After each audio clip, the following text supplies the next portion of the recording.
تو کیوں کامیاب ہوئے؟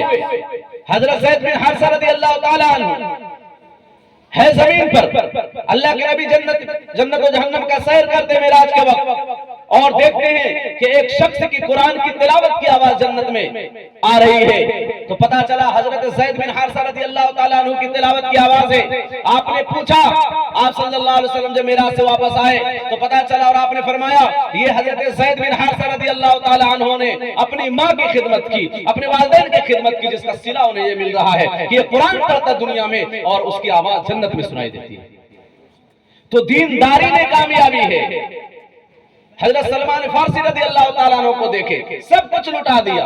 حضرت ابو ہریرہ رضی اللہ تعالیٰ عنہ کو دیکھے، کیا ان کی زندگی میں کیا تھی؟ کھانا نہیں ملتا تھا، صفہ میں پڑے رہتے تھے، بے ہوش رہتے تھے، لوگ سمجھتے تھے کہ انہیں مرگی کی شکایت ہے، لوگ جوتا چپل سنگھا کر اس کو ہوش میں لانا چاہتے تھے، یہ سمجھتے تھے کہ انہیں بیماری ہے۔ لیکن حضرت ابوبکر صدیق رضی اللہ عنہ اور دوسرے صحابہ سمجھ جاتے ہیں نہیں، انہیں بیماری نہیں ہے، انہیں بھوک اور پیاس کی وجہ سے یہ بے ہوش ہو چکے ہیں۔ انہیں اٹھاتے اور جا کر گھر کھانا کھلاتے لے جا کر، تب وہ جا کر سلطان الحدیث بنے، سب سے زیادہ حدیث یاد رکھنے والے حدیث کے بادشاہ بنے۔ ایسے نہیں بن گئے، صحابہ کو ایسی خوشخبری نہیں مل گئی، انہوں نے قربانیاں پیش کی، نبی اکرم صلی اللہ علیہ وسلم کے طریقے پر چل کر زندگی گزاری، تب انہیں یہ مقام اور مرتبہ ملا۔ ہم یہ سوچیں گے بیٹھے بیٹھے گھر میں رہیں، مسجد سے اذان کی صدائیں کانوں میں ٹکرا رہی ہے اور ہم گھر میں بیٹھے رہے، مسجد تک نہ جائے اور سوچے یوں ہی جنت میں داخلہ مل جائے گا۔ اگر یوں ہی جنت میں داخلہ مل جاتا تو صحابہ اکرام نے گردنیں کیوں کٹائی؟ گردنیں کیوں کٹائی؟ اگر اتنا آسان ہوتا جنت میں جانا، ارے آج دنیا میں ایک گھر بناتے ہیں، ایک گھر بول چھوڑ دیجئے، ایک کمرہ بنانے کے لیے انسان حلال حرام ایک کر دیتا ہے، تب وہ تیار ہوتا ہے، اور جنت یوں ہی مل جائے گی آسانی سے۔ سوچنے کی بات ہے کہ نہیں؟ تو اگر کامیابی کی زندگی چاہتے ہیں دنیا میں بھی، کامیابی کی زندگی کیا عزت کی زندگی ہے، وہ کامیاب انسان ہے، وہ کامیاب انسان ہے جو اس دنیا میں اپنے آپ کو سیرت نبوی میں ڈھال کر زندگی گزارتے ہوئے اللہ کی یہاں حاضر ہوا۔ یہاں بھی لوگ خوش اور وہاں بھی انشاءاللہ کل قیامت کے دن جنت میں داخلہ نصیب ہوگا انشاءاللہ۔ اس انسان کو دنیا میں کس چیز کی فکر آ جائے؟ سب سے زیادہ فکر اس بات کی ہے کہ آج ہم جو دولت کما رہے وہ ختم نہ ہو، جو کچھ ہمارے پاس وہ ختم نہ ہو۔ اسی لیے آپ قرآن پڑھیے، قرآن میں اللہ تعالیٰ فرماتا ہے، 25واں پارہ اٹھائیے، اس میں اللہ تعالیٰ ارشاد فرماتا ہے کہ وہ لوگوں جنت میں تم داخل ہو جاؤ گے تو یاد رکھو تمہیں جتنی نعمتیں ملے گی کبھی ختم نہیں ہوگی۔ اگر تمہیں نئے کپڑے پہنائے جائیں گے تو کپڑا کبھی پرانا نہیں ہوگا بلکہ اور نیا ہوتا جائے گا۔ تم جو کچھ بھی کھاؤ گے وہ ختم نہیں ہوگا۔ حدیث پاک میں آتا ہے کہ ایک انسان کی چاہت ہوگی، چڑیاں اڑ رہی ہوگی سامنے، چڑیاں اڑ رہی ہوگی، ایک انسان کی خواہش ہوگی کہ میں اس چڑیے کا بھنا ہوا گوشت اور کباب کھاؤں، بس یہ چاہت ہوگی، بولنے کی بھی ضرورت ہے۔ اللہ تعالیٰ اس دنیا میں انسان اگر کوئی گھر بنا لے یا کوئی کچھ بنا لے، دروازہ بنا لے، سینسر سسٹم لگا دیتا نا کہ اگر آپ نل کے پاس ہاتھ لے جائے پانی فوراً چالو ہو جائے گا۔ کہتے وہ کتنا بڑا آدمی اس طرح کا دروازہ لگایا تو اس طرح کا فلاں لگایا، یہ ہے نا، اس کو بہت یہ سمجھتا ہے۔ لیکن اللہ یہاں تو ہاتھ بھی لے جانا پڑ رہا ہے۔ اللہ نے جنتیوں کے اندر ایسا سینسر لگایا ہے اور جنت کی چیزوں میں، نعمتوں میں، کہ جنتی یہاں دل میں خیال کر رہا ہے میں اس چڑیے کا گوشت کھاؤں، وہ چڑیاں فوراً بھن کر اس کے سامنے کباب کی شکل میں حاضر ہے۔ بولنا بھی نہیں پڑے گا، ہاتھ بھی نہیں بڑھانا پڑے گا۔ جنتی سوچے گا کہ میں جنت کے پھل کھاؤں، وہ ابھی سوچ رہا ہے اور جنت کا پھل اس کے سامنے لٹک کر آ جائے گا۔ جنتی یوں مساریوں پر ٹیک لگائے ہوں گے، ہاں گاؤں تکیے لگے ہوں گے، ٹیک لگائے ہوں گے اور سب کچھ اس کے سامنے ہے، سو بولنا نہیں پڑے گا۔ اور ایک چیز میں مزے کی بات بتاتا ہوں جنت کی، جنت میں ہر جمعہ کو بازار لگے گا، ہر جمعہ کو۔ یہاں آدمی اپنے چہرے کو بنانے کے لیے کیا کیا کرتا ہے؟ یہ میک اپ، وہ میک اپ۔ آج کل تو عورتوں کی طرح مرد بھی میک اپ کرنے لگے۔ پہلے تو مرد میک اپ نہیں کرتا تھا، لیکن اب تو جینٹس بیوٹی پارلر بھی ہو گیا ہے۔ بیوٹی پارلر تو عورتوں کا تھا نا، لیکن اب جینٹس بیوٹی پارلر بھی کھل گیا ہے۔ اب جس طرح عورتیں بنتی سنورتی ہے نا، اس طرح مرد بھی بننے سنورنے لگے۔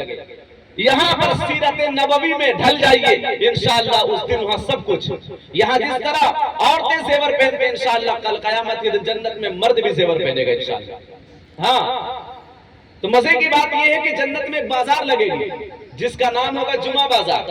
آج مسلمان جمعہ کے دن مارکیٹ کرنا چاہتا ہے تو فرصت ہے، چلے انشاءاللہ اس دن ملے گا۔ عورتوں کے لیے بھی بڑی نعمت، مردوں کے لیے بھی، وہاں بھی ڈیبٹ کارڈ دیا جائے گا۔ یہاں پر کارڈ لے کے جاتے ہیں نا، وہاں بھی ہوگا۔ وہاں کارڈ کیا، آپ یہاں جتنا عمال کر کے جا رہے ہیں اس کے اعتبار سے آپ کے لیے مارکیٹنگ کرنے کی سویدھا ہوگی۔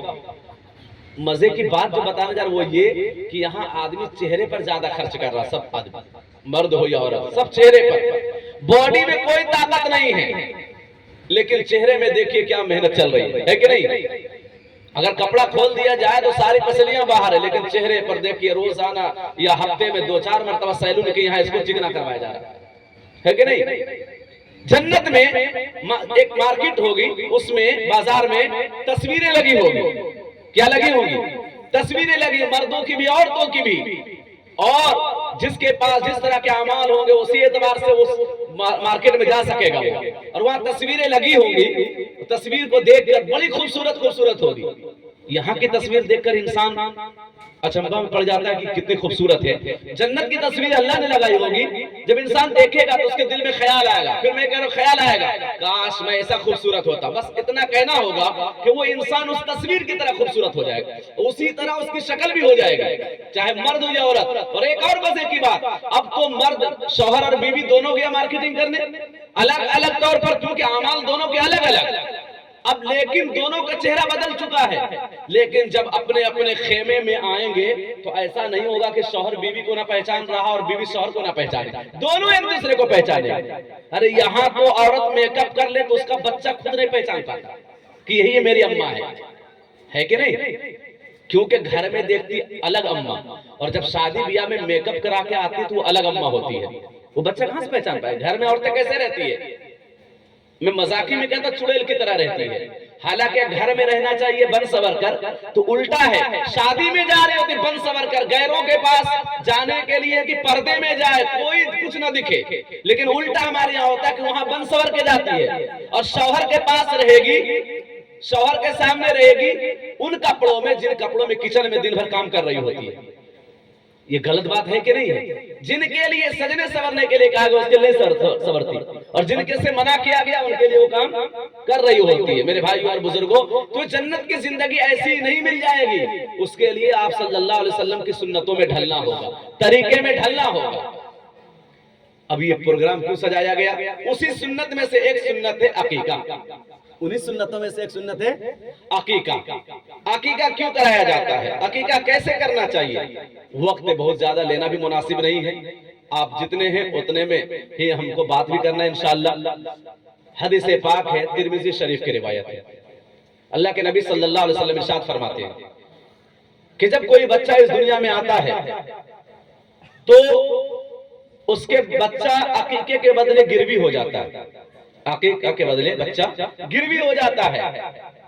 گروی تو آپ لوگ سمجھتے ہوں گے ماشاءاللہ، رہن بھی کہا جاتا ہے، گروی بھی کہا جاتا ہے، اور ضمانت کے طور پر بھی کہا جاتا ہے، گارنٹر کے طور پر بھی کہا جاتا ہے، کہ جیسے کہ انسان کے پاس اگر پیسے نہ ہو، ہر انسان دنیا میں ایک طرح کا نہیں ہے، کبھی کسی کے پاس پیسے ہوتا ہے کبھی نہیں ہوتا، لیکن ضرورت ہر ایک کو پڑتی رہتی ہے۔ پیسے ختم ہو جائے اور ضرورت پڑ جائے پیسے کی تو انسان یہ کرتا ہے، کوئی کھیت کھلیان کسی کے پاس رکھ دیتا پیسے والے کے پاس، کہ بھائی یہ میں کھیت کے کاغذ آپ کے پاس رکھتا ہوں اور آپ مجھے اتنے پیسے دے، اگر میں پیسے نہیں دے پایا تو یہ کھیت آپ کی، اور پیسے جب میں آپ کو واپس کر دوں گا تو آپ یہ کاغذات آپ مجھے واپس کر دیں گے۔ کوئی سونار کیا جاتا ہے، اپنے سونے کی کوئی قیمتی چیز رکھ دیتا ہے، پیسے لے لیتا ہے، اور اس کے بعد جب پیسہ ہو جاتا ہے تو وہ سونے کی چیز واپس لیتا ہے اور پیسہ دے دیتا ہے، اس کو کہتے ہیں گروی۔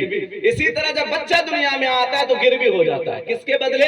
عقیقے کے بدلے۔ جب تک عقیقہ نہ کیا جائے وہ بچہ گروی ہوتا، اس کی گردن آزاد نہیں ہوتی ہے، اس کی گردن آزاد نہیں ہوتی ہے۔ اب عقیقہ ہوگا کیسے؟ اس لیے عقیقہ کرنا اس سے پتا چلا کہ بہت ضروری ہے، تاکہ اس بچے کو ہم آزاد کر دے، غلامیت سے چھٹکارا دے دے۔ اب عقیقہ ہوگا کیسے؟